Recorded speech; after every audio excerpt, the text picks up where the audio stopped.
Welcome to Gilli Pong analysis. We are here in How to Lie with Statistics by Darrell Huff, Chapter 6. On we go. Chapter 6, The One-Dimensional Picture. A decade or so ago, you heard a good deal about the little people, meaning practically all of us. When this began to sound too condescending, we became the common man. Pretty soon, that was forgotten too, which was probably just as well. But the little man is still with us. He is the character on the chart. A chart on which a little man represents 1,000,000 men. A money bag or stack of coins, 1,000 or $1,000,000, an outline of a steer your beef supply for next year.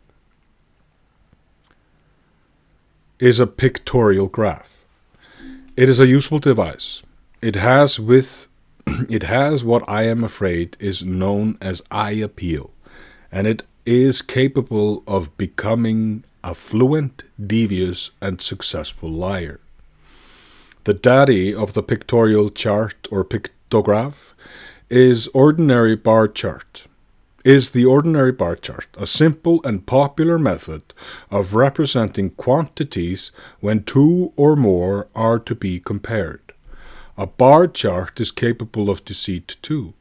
Look with suspicion on any version in which the bars change their width as well as their lengths while representing a single factor, or in which they picture three-dimensional objects, the volumes of which are not easy to compare. A truncated bar chart has and deserves exactly the same reputation as the truncated line graph we have been talking about. The habitat of the bar chart is the geography book, the corporation statement, the news magazine. This is true also of its eye-appealing offspring. Perhaps I wish to show a comparison of two figures, the average weekly wage of carpenters in the United States and rotundia, let's say.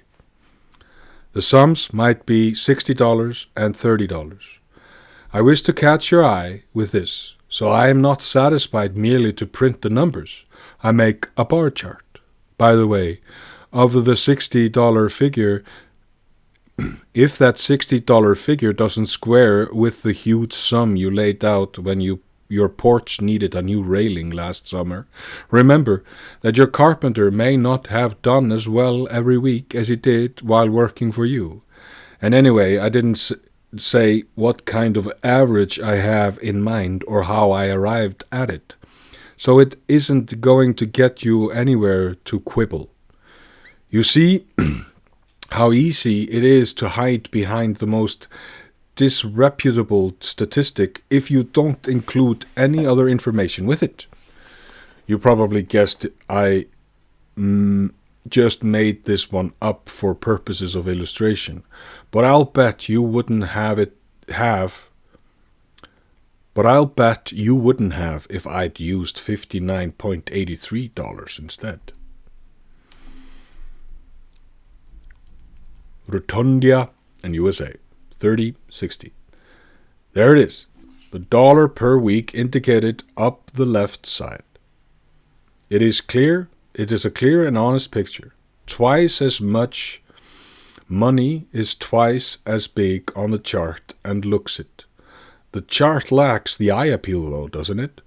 I can easily supply that by using something that looks more like money than a bar does. Money bags. One money bag for the unfortunate Rotundian, pittance, 2 for the American's wage, or 3 for the Rotundian and 6 for the American. Either way, the chart remains honest and clear, and it will not deceive your hasty glance. That is the way an honest pictograph is made.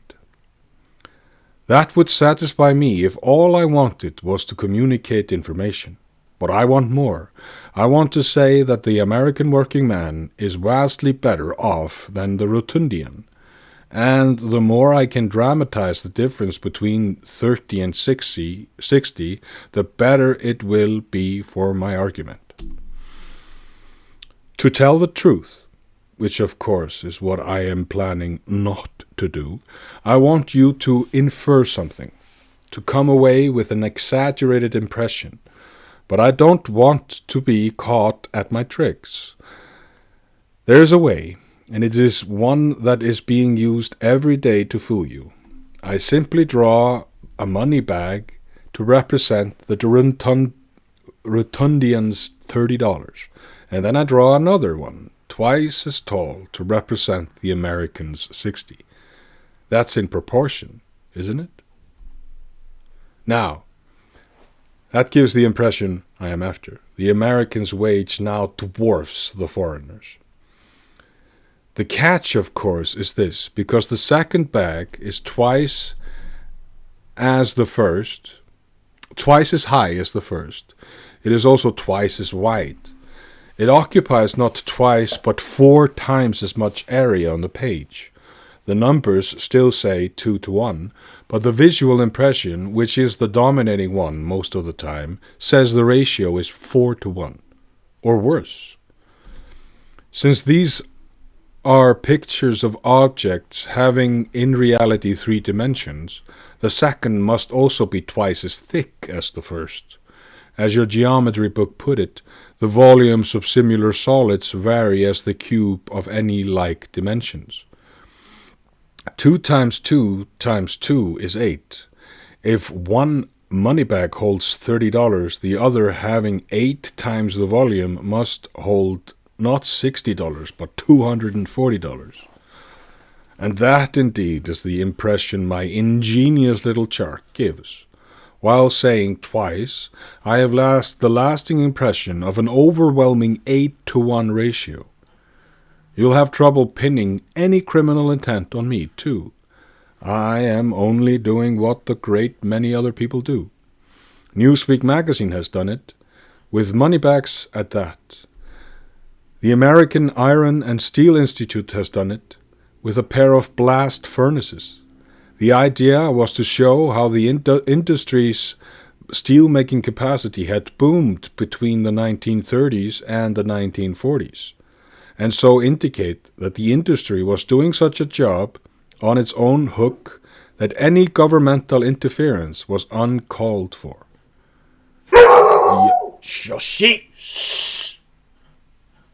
Shush! There's more merit in the principle than in the way it was presented. The blast furnace, representing the 10 million ton capacity added in the 30s, was drawn just over 2/3 as tall as the one for the 14.25 million tons added in the 40s. The eye saw 2 furnaces, one of them close to 3 times as big as the other, to say almost 1 1/2, and to be heard as 3. That's what the one-dimensional picture can accomplish. This piece of artwork by the steel people had some other points of interest. Somehow the second furnace had fattened out horizontally beyond the proportion of its neighbor. You see here. And the black bar, suggesting molten iron, had become 2.5 times as long as in the earlier decade. Here was a 50% increase given, then drawn as 150% to give a visual impression of, unless my slide rule and I are getting out of their depth, over 150%. Arithmetic becomes fantasy. It is almost too unkind to mention that some glossy 4-color page offers a fair to prime specimen of the truncated line graph. A curve exaggerated the per capita growth of steelmaking capacity by getting along with the lower half of its graph missing. This saves paper and doubles the rate of climb. Some of this may be no more than sloppy draftsmanship, but it is rather like being shortchanged.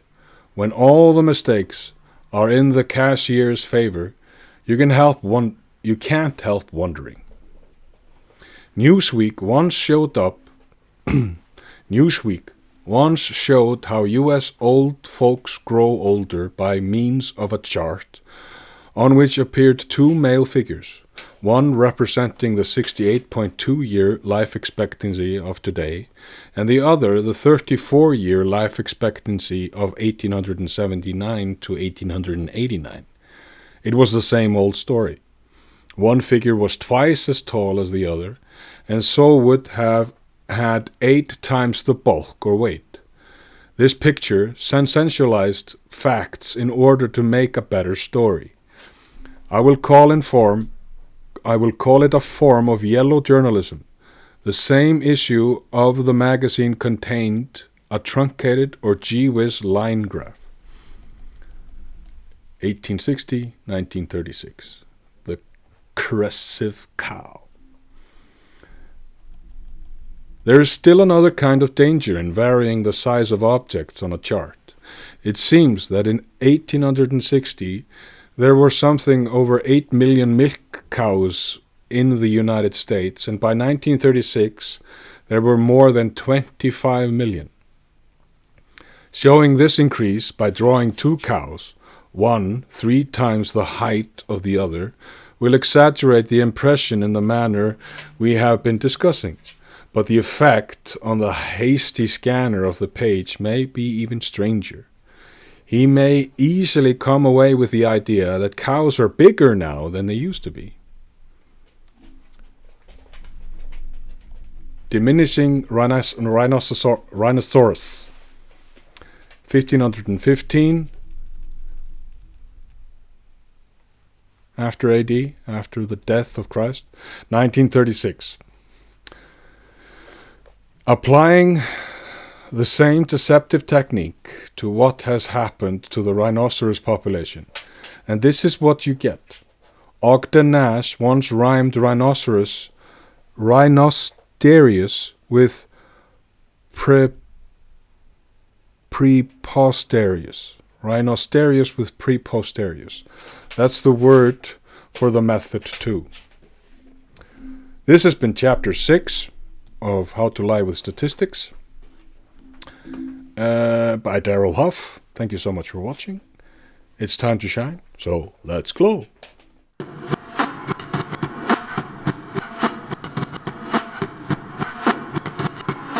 Gilli Pong. Analysis.